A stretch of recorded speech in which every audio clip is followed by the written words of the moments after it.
అన్న, నా పేరు ఏనుగు లోకేష్ అన్న. మాది మల్లనగూడెం. నేను డిగ్రీ క్వాలిఫికేషన్ చేసినాను.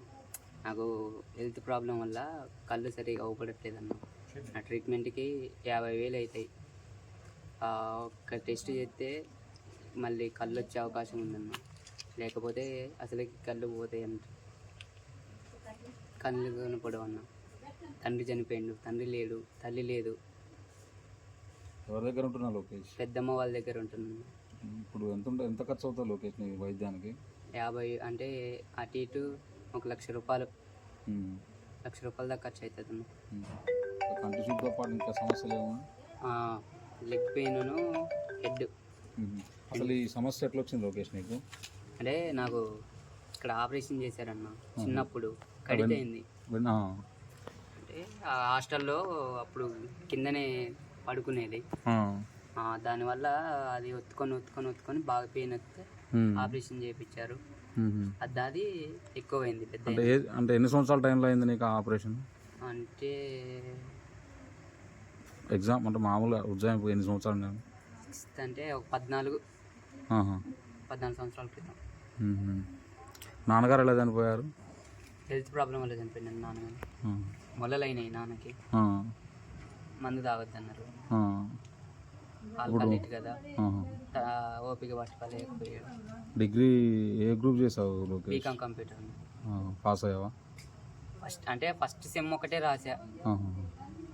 తర్వాత ఇక హెల్త్ ప్రాబ్లం కింద పడటం, ఊగా కాళ్ళు నొక్కొచ్చి ఇక్కడ ఆపరేషన్ చేశారు. కడితే అయితే ఇప్పుడు వైద్యం చేస్తే సెట్ అవుద్దని చెప్పారా లోకేష్? చెప్పారండి. సరే లోకేష్, మా ప్రయత్నం మేము చేస్తాం. Thank you.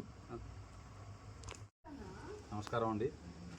తమ్ముడు పేరు వచ్చేసి ఏనుగు లోకేష్. తమ్ముడు బీకామ్ కంప్యూటర్స్ ఫస్ట్ ఇయర్లో డిస్కంటిన్యూ చేశాడు. తమ్ముడు వాళ్ళటువంటి నివాసం వచ్చేసి పేరేపల్లి గ్రామం, కారేపల్లి మండలం, ఖమ్మం జిల్లా.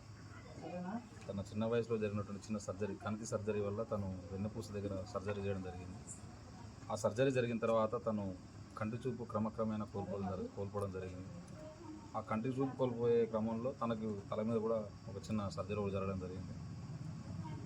తను ఉన్న ఈ స్థితిలో తన తండ్రి మధ్యలో చనిపోవడం, తర్వాత తన స్థితిని చూసినటువంటి తల్లి కూడా తను విడిచిపెట్టి వెళ్ళిపోవడంతో తను చాలా దుర్భరమైనటువంటి స్థితిలో ఉన్నాడు. ప్రస్తుతం వాళ్ళ పెద్దమ్మ గారి దగ్గర మల్లనగూడెం ప్రాంతంలో తను వాళ్ళ పెద్దమ్మ గారి ఆధ్వర్యంలో ఇంట్లోనే ఉంటున్నారు. తనకు తానుగా ఎటువంటి పని చేసుకునే పరిస్థితి లేదు. దాంతోపాటుగా తన పెద్దమ్మ గారు కూడా రోజువారీ కూలీ చేసుకునే పరిస్థితి. కాబట్టి వారు కూడా తన వైద్యానికి సంబంధించిన ఖర్చులు పెట్టేటువంటి స్థితి వారి దగ్గర లేదు. దాంతో మేము ఈరోజు ఈ మల్లనగూడెం దగ్గరకు వచ్చిన క్రమంలో మాకు ఈ విషయం తెలవడం జరిగింది. గతంలో కూడా మాకు తెలుసు.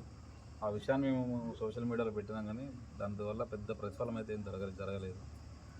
కానీ ఇప్పుడు తమ్ముడు పరిస్థితి మీకు లైవ్లో చూశారు. ఇప్పుడు తను ఇంతకంటే ముందు వీడియోలో మాట్లాడడం జరిగింది.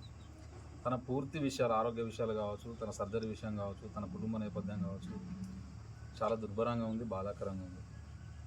అయితే తమ్ముడు పరిస్థితిని చూసినటువంటి ప్రతి ఒక్కరు కూడా మీ చేతనైన సాయం, అది ఏ రకంగానైనా కావచ్చు, రూపాయి కావచ్చు, 2 రూపాయలు కావచ్చు, ఎంతైనా కావచ్చు, తన వైద్య సహాయం కోసం మీరు ఖచ్చితంగా అందరూ మీకు తోచినట్టుగా సహాయం చేస్తారని ఆశిస్తున్నాను. ఇంకోటి ఏంటంటే బ్రదర్స్, చాలా చిన్న వయసులో తను కంటి చూపు కోల్పోయే పరిస్థితి ఉన్నది. మనం ఎన్నో ఖర్చులు పెడతా ఉన్నాం. దాన్ని మన బాధ్యతగా తన కంటి చూపు చాలా చిన్న వయసు తమ్ముడిది. తన కంటి చూపు కోసం, అట్లాగే తన జీవితం కోసం, ఎందుకంటే తండ్రి లేడు, తల్లి లేడు, ఉన్నటువంటి బంధువుల మీద ఆధారపడి బ్రతుకుతున్న పరిస్థితి ఉన్నది. కాబట్టి తన కోసం మీరు ఏదో ఒక సాయం చేస్తారని చెప్పి ఈ వీడియో ద్వారా మేము ముందుకు వస్తున్నాము ఫ్రెండ్స్. కాబట్టి దయచేసి మీ దాతృత్వాన్ని చాటుకోండి. తమ్ముడు ఏనుగు లోకేష్కి సహాయం చేయండి.